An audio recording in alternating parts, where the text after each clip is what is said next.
শীতের এই মরশুমটা আমার কাছে বড্ড প্রিয়। বাজারে এই সময় প্রচুর শাকসবজি পাওয়া যায়। আর একদম টাটকা শাকসবজি দিয়ে আমরা বিভিন্ন রকম রান্না কিন্তু করেই থাকি এই শীতকালে। আজকে আমি আবারও একটা মাংসের রেসিপি শেয়ার করছি। আর এই মাংস রেসিপিটা কিন্তু শীতকালীন সবজি দিয়ে বানাতে হয়। আজকে যে রেসিপিটা শেয়ার করছি এটাকে শীতকালীন সবজি দিয়ে বানানো মাংসের পাতলা ঝোলও বলা যেতে পারে। আবার আমাদের বাঙালিদের চিকেন স্যুপও কিন্তু এটা বলা যেতেই পারে। কারণ একদম বাঙালি স্টাইলে এটা বানানো হয় মাংসের পাতলা ঝোলটা, তাই অনেকটা কিন্তু ওই ইংলিশ চিকেন স্যুপের মতনই সহজ সরল পদ্ধতিতে বানাতে হয়। এখানে আমি মাংসের স্যুপ বা শীতকালীন সবজি দিয়ে মাংসের ঝোল বানানোর জন্য এখানে আমি নিয়েছি 600 গ্রাম পরিমাণে মুরগির মাংস। মাংসটা আমি ধুয়ে ভালো করে জল ঝরিয়ে পরিষ্কার করে রেখেছি। আর এই মাংসের টুকরোগুলো কিন্তু আমি খুব বেশি বড় রাখিনি, নর্মাল কারি কাট রেখেছি। এখন একটা মশলা বানাবো, তার জন্য গ্রাইন্ডিং জারের মধ্যে নিয়ে নিলাম হাফ ইঞ্চি মতন আদার টুকরো, 15 থেকে 16টা রসুনের কোয়া, একটা 1.5 ইঞ্চি সাইজের কাঁচা হলুদের টুকরো। এই হলুদের আর আদার টুকরোটা কিন্তু খোসা ছাড়িয়ে রাখা রয়েছিল। এর সাথে 4 থেকে 5টা কাঁচা লঙ্কা আর 20 থেকে 22টা গোটা গোলমরিচ দিয়ে এটা আমি ড্রাই গ্রাইন্ড করে নিলাম, মানে কোনো রকম জল ছাড়া বেটে নিলাম। আপনারা চাইলে হলুদ আর গোলমরিচ কিন্তু গুঁড়ো ব্যবহার করতে পারেন, তবে আমি বেটে নিয়ে ব্যবহার করছি, এতে স্বাদটা বেশি ভালো হয়। সেই জন্য কিন্তু আমি বেটে ব্যবহার করছি। আর আপনারা যদি সম্ভব হয় শিলে বেটে করবেন, তাহলে কিন্তু রান্নার স্বাদ আরো ভালো হবে। যাই হোক, এবার আমি কি কি সবজি ব্যবহার করবো সেগুলো একটু দেখিয়ে দিই। আমি সবজির মধ্যে নিয়েছি, যেহেতু এটা বাঙালি স্টাইলে বানানো চিকেন স্যুপ বা সবজি দিয়ে মুরগির মাংসের পাতলা ঝোল, সেই জন্য আলু তো লাগবেই। আমি 3টে মাঝারি সাইজের আলু ব্যবহার করছি, আর এখানে কিন্তু নতুন আলু ব্যবহার করছি। শীতকালে কিন্তু নতুন আলুটাই বাজারে বেশি পাওয়া যায়। আর খোসা সমেত আমি ব্যবহার করছি, নতুন আলু খোসা সমেত খেতে বেশি ভালো লাগে। আলুগুলো কিন্তু আমি 4 টুকরো করে রেখেছি। এছাড়াও গাজর, পেঁপে, বিনস এগুলো কিন্তু আমি একটু বড় করে টুকরো করে রেখেছি। এছাড়াও আমি একটু কাঁচা টমেটো আর মটরশুঁটি ব্যবহার করব। আমি কাঁচা টমেটোর ব্যবহার করব, 2টো মাঝারি সাইজের কাঁচা টমেটো কুচিয়ে রেখেছিলাম। আপনারা কিন্তু চাইলে পাকা টমেটো ব্যবহার করতে পারেন, তবে শীতকালে এই কাঁচা টমেটো বাজারে খুব পাওয়া যায়, সেই জন্য আমি কাঁচা টমেটো ব্যবহার করছি। চলুন চলে যাই এবার পরবর্তী স্টেপে। আমি আগে থেকে ধুয়ে জল ঝরিয়ে রাখা মাংসের বাটিটা আবার নিয়ে নিলাম। এবার এই মাংসের পাত্রের মধ্যেই কেটে রাখা সমস্ত সবজি দিয়ে দিলাম।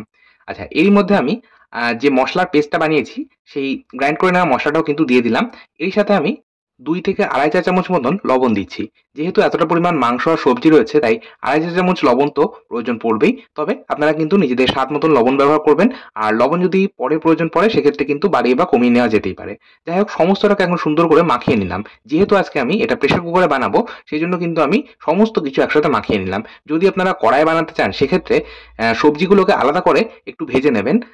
এই ধরুন মিনিট 3 সময় ধরে ভেজে নেবেন। তারপর মাংসের টুকরোগুলো দিয়ে আরো মিনিট 3-4 সময় ধরে ভেজে নেবেন। তারপর আপনারা এই মাংসের ঝোলটা বানাবেন, তাহলে স্বাদটা বেশি ভালো হবে। আর যেহেতু প্রেসার কুকারে বানাচ্ছি, তাই এইভাবে যদি বানান তাহলে কিন্তু স্বাদ বেশি ভালো হবে। যাই হোক, এবার আমি 5টা মাঝারি সাইজের পেঁয়াজ একদম স্লাইস করে পাতলা করে কুচিয়ে নিলাম। এই রান্নাতে পেঁয়াজটা একটু বেশি ব্যবহার করলে ভালো হয়, কারণ যেহেতু অতিরিক্ত কোনো মশলা ব্যবহার এতে করা হয় না, যেমন ধনে গুঁড়ো, জিরে গুঁড়ো, গরম মশলা গুঁড়ো কিছুই ব্যবহার করা হয় না। আবার টক দই, পাতিলেবুর রস কিংবা ভিনিগার কিছুই ব্যবহার করা হয় না। তাই পেঁয়াজের পরিমাণটা একটু বেশি ব্যবহার করলে ভালো হয়, না হলে আবার আস্তে একটা গন্ধ রয়ে যাবে। আচ্ছা, এখানে আমি ডাঁটি সহ ধনেপাতা নিয়েছি, মানে একদম শিকড় আর ডাঁটি সমস্তটাই নিয়েছি। এই শিকড় আর ডাঁটিটাকে আমি আলাদা করে টুকরো করে নিলাম। এটাও আমরা আজকে রান্নায় ব্যবহার করব। এই মাংসের ঝোলে এই যে ধনেপাতার ডাঁটি আর শিকড় যদি ব্যবহার করা হয়, তাহলে গন্ধটা ভীষণ ভালো হয় আর খেতেও কিন্তু ভীষণ ভালো লাগে। এছাড়াও ধনেপাতা কুচি তো অবশ্যই লাগবে। যাই হোক, এবার আমি কিছু গোটা গরম মসলা আর 2 চা চামচ জিরে একটা হামানদিস্তার মধ্যে নিয়ে নিচ্ছি। গোটা গরম মসলার মধ্যে 5 থেকে 6টা ছোট এলাচ, হাফ ইঞ্চি দারচিনি আর 3 থেকে 4টে মতো লবঙ্গ নিয়েছি। এই সমস্ত মসলা আমি একটু থেতো করে নিলাম। আচ্ছা, এই মসলাটা থেতো করে নিয়ে যদি ব্যবহার করা হয় ফোড়নে, তাহলে রান্নার স্বাদটা কিন্তু আরো দ্বিগুণ মাত্রায় বেড়ে যায়। আচ্ছা, মসলাটা থেতো করে নেওয়ার পর আপনারা কিন্তু কভার করে রাখবেন, না হলে মসলার সুন্দর গন্ধটা নষ্ট হয়ে যাবে বা চলে যাবে। এবার আমি চলে যাচ্ছি গ্যাস ওভেনের কাছে। একটা প্রেসার কুকার নিয়ে নিলাম। প্রেসার কুকারের মধ্যে দিয়ে দিলাম 4 টেবিল চামচ সর্ষের তেল। যেহেতু এটা বাঙালি স্টাইলে বানানো, তাই এতে কিন্তু সর্ষের তেল ব্যবহার করতে হবে, সাদা তেল ব্যবহার করবেন না। আর তেলের পরিমাণটা আপনারা কিন্তু কম বা বেশি আপনাদের পছন্দ মতো ব্যবহার করতে পারেন। তেলটা ভালো মতো গরম হয়ে যাওয়ার পর আমি ফোড়নটা দিয়ে দিলাম, মানে যে মশলাটা আমি থেতো করে রেখেছিলাম সেই মশলাটা আর 2টো তেজপাতা ফাটিয়ে নিয়ে দিয়ে দিলাম। ফোড়নটা একটু নাড়াচাড়া করে ভেজে নেওয়ার পর ওই যে 5টা মাঝারি সাইজের পেঁয়াজ কুচিয়ে রেখেছিলাম সেটা দিয়ে দিলাম। পেঁয়াজ ভাজার সময় কোনো রকম লবণ ব্যবহার করছি না, তবে দিয়ে দিলাম 1 চা চামচ চিনি।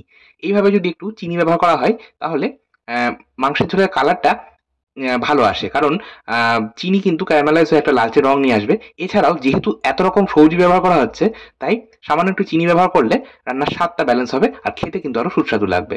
আচ্ছা, পেঁয়াজটাকে আমরা 1.5 থেকে 2 মিনিট গ্যাসের ফ্লেমটাকে হাই ফ্লেমে রেখে নাড়াচাড়া করে ভেজে নিলাম। পেঁয়াজ কিন্তু খুব বেশি লাল করে ভাজার প্রয়োজন নেই।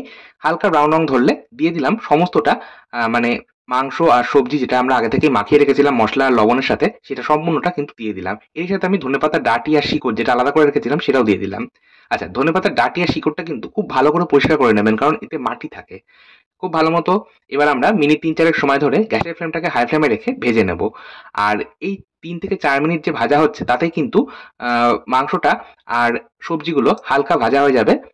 আচ্ছা, এই পর্যায়ে আমি যে পাত্রের মধ্যে সবজি আর মাংস মাখিয়ে রাখা ছিল তার মধ্যে সামান্য গরম জল দিয়ে লেগে থাকা মশলাটা ধুয়ে দিয়ে দিলাম। এই পর্যায়ে আমি দিয়ে দিলাম একটা মাঝারি সাইজের ক্যাপসিকামের অর্ধেকটা টুকরো করে রাখা আর ৪টে কাঁচা লঙ্কা। এই পর্যায়ে ক্যাপসিকাম আর কাঁচা লঙ্কা ব্যবহার করলে গন্ধটা ভীষণ ভালো আসে। এরই সাথে আমি বেশ খানিকটা কুচনো ধনেপাতা আর একটা বাটারের কিউব দিয়ে দিলাম। সমস্তটা দিয়ে মিশিয়ে নিলাম। এবার আমি এর মধ্যে দিয়ে দিলাম ২ থেকে ২.৫ কাপ মতন গরম জল। অবশ্যই গরম জল ব্যবহার করবেন, তাতে রান্নার স্বাদটা বেশি ভালো হয়। আমি কখনোই রান্নায় ঠান্ডা জল ব্যবহার করি না। যাই হোক, এবার প্রেসার কুকারের ঢাকনাটা বন্ধ করে একদম হাই ফ্লেমে ২টো হুইসেল বা ২টো সিটি দিয়ে নিতে হবে। তারপর গ্যাসের ফ্লেমটাকে বন্ধ করে কুকারের স্টিমটাকে আপনা-আপনি রিলিজ হওয়া পর্যন্ত অপেক্ষা করতে হবে। কুকারের স্টিমটা সম্পূর্ণ রিলিজ হয়ে যাওয়ার পর আমি আপনাদের দেখাচ্ছি, দেখুন তৈরি হয়ে গেল মুরগির মাংসের পাতলা ঝোল বা বাঙালি স্টাইলে মাংসের স্যুপ। এটা গরম ভাতের পাশাপাশি রুটি, পরোটা বা টোস্টেড ব্রেডের সাথে খেতে কিন্তু অসাধারণ লাগে।